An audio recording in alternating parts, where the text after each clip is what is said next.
Buenos días, en el día de hoy vamos a ver qué es una dictadura y cómo esta ha surgido a través del tiempo por Latinoamérica. En primer lugar, una dictadura es un sistema de gobierno donde el poder se centra en una sola persona, es decir, el líder, o un pequeño grupo, como una junta militar, sin límites constitucionales efectivos. Esta surge según diversos factores. En primer lugar, tenemos la Guerra Fría, también están las intervenciones internacionales, especialmente influenciadas por Estados Unidos. Por otro lado, las crisis económicas, el descontento social por la inflación o la pobreza, facilita que los militares se presenten como presuntos salvadores, algo que vemos a través del tiempo que no es así. También está la debilidad constitucional, sistemas democráticos jóvenes o corruptos que no pudieron resistir la presión del golpe de Estado. Estos factores hacen que de por sí empiece a surgir una dictadura y surja un líder como Salvador que realmente no lo es.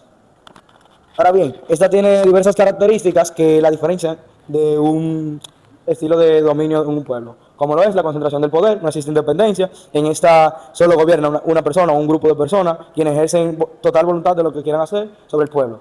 La suspensión de garantía, censura de la prensa y represión política, en esta van muy de la mano ambas porque el Estado controla los medios y también se encarga de hacer persecuciones, exilios o incluso encarcelamiento de cualquier persona que piense diferente. Es decir, se reprime la libertad de opresión de los ciudadanos para que estos no puedan contraspirar, vamos a decir, contra los ideales del líder. Vamos a pasar ahora a ejemplos en Latinoamérica de diferentes dictaduras. En primer lugar, tenemos la dictadura cubana por Fulgencio Batista, 1952-1959. También está la dictadura chilena de Augusto Pinochet, 1973 y 1990. Y la dictadura de Argentina por Jorge Rafael Videla, 1976 y 1981. Este lideró el proceso de reorganización nacional y su mayor característica, mayor recordatorio, es que por la desaparición sistemática de personas, estimadamente 30.000 personas y el robo de niños. Como podemos ver, estas dictaduras llegan como una posible solución, pero terminan siendo un total fracaso. Buenos días, en el día de hoy estaremos entrevistando a la parte de la historia cubana. Contamos con la presencia de Fulgencio Batista, quien gobernó antes de la Revolución Cubana en 1959. Señor Batista, muchas gracias por estar aquí. Gracias a usted por invitarme. Creo que la historia debe verse desde dos caras, así que estoy aquí para mostrar mi parte de punto de vista de lo que pasó. Muy bien. Quisiera iniciar haciendo la siguiente pregunta. ¿Cómo considera usted que llegó al poder? Porque se dicen muchas cosas. Bueno, mi carrera inició en la milicia. En el 1933 participé en el movimiento llamado Revolución de los Soldados. Más tarde me hice conocido en la política y ya para el 1940 fui elegido como presidente. Sin embargo, en el 1959 decidí dar un golpe de Estado porque consideraba que en ese momento se podría provocar un desorden, una crisis política, así que decidí tomar el poder. Muy bien. Como podemos ver, su vida desde muy temprana se basó en servir a la patria. Ese poder, ese deseo institucionalista y nacionalista cubano que usted representó, lo caracterizó durante todo el tiempo. Ahora bien, ¿qué situación vivía en el país en ese momento preciso donde usted decide tomar acción y tomar el poder?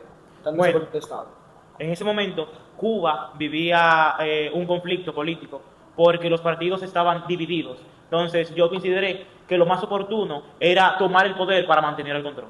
Muy bien, desde esa perspectiva, como podemos ver, es una buena idea de unificar ese pueblo cubano y no estar dividido de diferentes maneras, diferentes partidos políticos, que al final lo que hacían, vamos a decir, era dividir al pueblo. Muy bien. Bien, ya vemos cómo se ha formado su ascenso al poder y el trayecto de este, pero ¿cómo funcionaba su poder, es decir, su gobierno desde 1952? Bien, primero que todo fue que cancelé las elecciones y mantuve mi régimen bajo el apoyo de los militares. Esto para mediar con la situación debido a que se estaban levantando muchos rebeldes.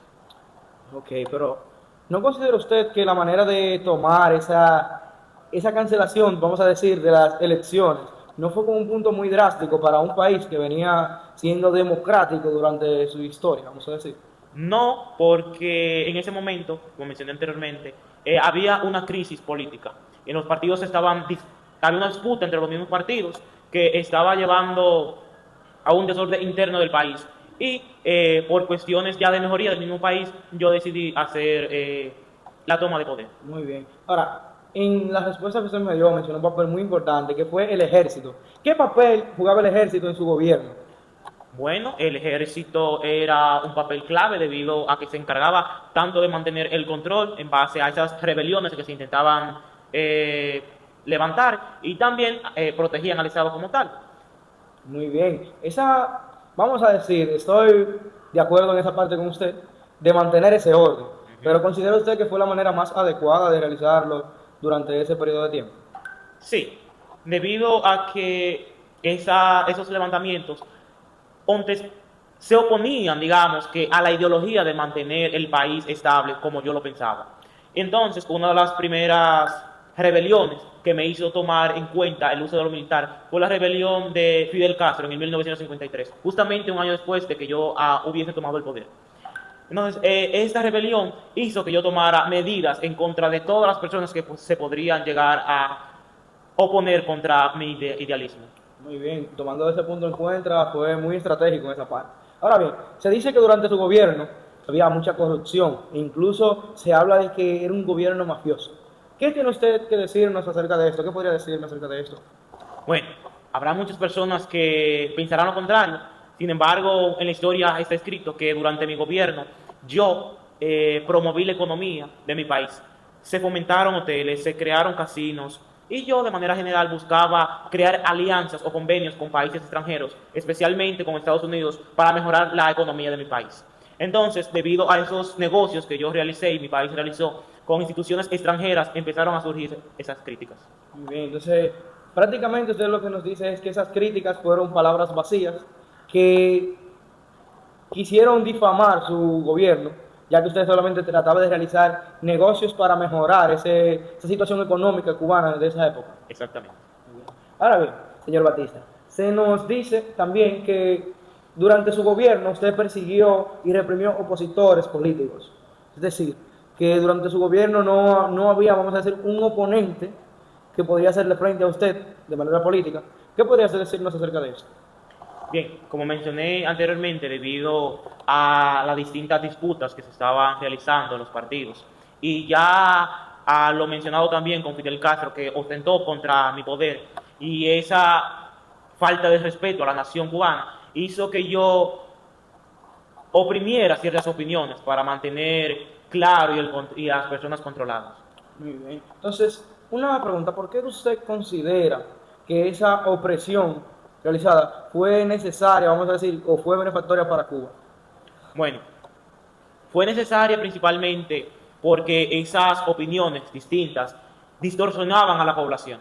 Y nosotros en ese momento, ya con tantos problemas, con tantas disputas, no queríamos más distorsión, sino que buscábamos establecer las cosas de manera general en la nación. Muy bien, pero ¿cómo podría usted catalogar o clasificar que terminó su gobierno? ¿Usted considera que fue un gobierno bueno, un gobierno benefactorio para la historia cubana? ¿O vamos a llevarlo a un ámbito más de popularidad?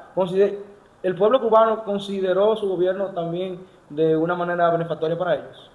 Bueno, primero que todo es que mi gobierno finalizó en el 1959 debido a que el movimiento que fue realizando Fidel Castro durante todos los años fue tomando poder después del 1953, como mencioné anteriormente. Durante todos esos años él hizo opresión contra mi partido. Y en el 1959, justamente en enero, decidí abandonar el país porque rebeldes como él me tomaron el poder.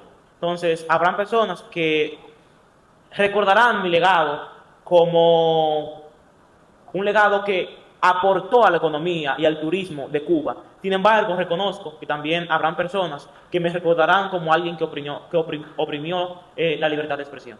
Muy bien, como ustedes lo han escuchado, existen luces y sombras.